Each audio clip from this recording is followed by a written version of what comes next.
그러면 통합진보당에 대한 정당해산 심판 청구는 어떤 방향으로 진행이 된다고 보십니까?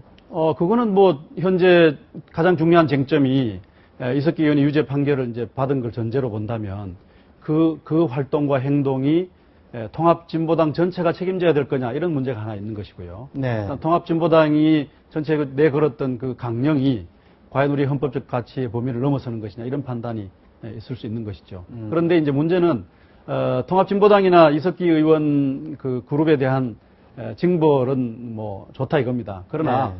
그것을 빌미로 해서 여러 가지 자유민주주의의 어떤 범위가 위축되거나 혹은 또 왜곡되는 것은 좀 우리가 경계해야 되지 않느냐 이런 네. 얘기입니다. 그래서 거기에 대해서는 뭐 일정하게 사회가 한쪽 방향으로 이렇게 정치적 분위기를 몰아간다든지 네. 이런 점들은 없어야만 이 결정이 오히려 더 정당한 결정이 되지 않겠나 이렇게 생각을 하는 것이죠. 거기에 대해서는 저도 전적으로 공감합니다. 어떤 특정 정당의 활동에 대한 판단이 자유로운 정당이라든가 정치적 결사의 자유라든가 여기에 그 위축을 줘서는 안 되겠죠. 그런데 아까 말씀하신 것 중에서 이제 재판부의 오류 가능성은 얼마든지 있죠. 그건 당연한 겁니다. 뭐 재판부가 완벽할 수는 없으니까요. 그런데 과거에 그 재판했던 것이 지금 와서 이제 무죄가 되는 것을 가지고 오류 가능성이라고 말씀하시면 그거는 아닌 것 같습니다. 왜냐하면 과거에는 우리 정치 체제 자체가 권위주의적인 정권이었고요. 네. 그리고 말씀하신 것처럼 아까 김칠준 변호사가 잠깐 얘기했었어요.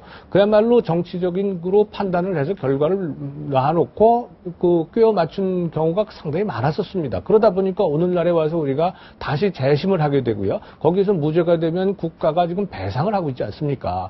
이것은 뭐냐면 이게 우리나라가 지금 이제 민주주의 체제로 완전히 확립이 됐고 안정화됐다는 걸 의미합니다. 이제 이 상황, 지금 이 시점에서 사법부의 판단을 이것을 정치적인 그 판단을 해놓고 결과에 꿰 맞춘다고 얘기한다면 그렇다면 김칠준 변호사를 비롯해서 이번 사건의 변호인들이 30년 전의 생각을 가지고 이번 변호에 임했다는 거하고 똑같은 얘기예요. 지금 재판부는 30년 전, 40년 전의 권위주의 정권 시절의 재판부하고는 성격이 완전히 다릅니다. 누가 얘기를 해도 여기에 대해서 정치적으로 또는 정치적 판단을 하지 않을 뿐만 아니라 저는 그렇게 믿고 있습니다.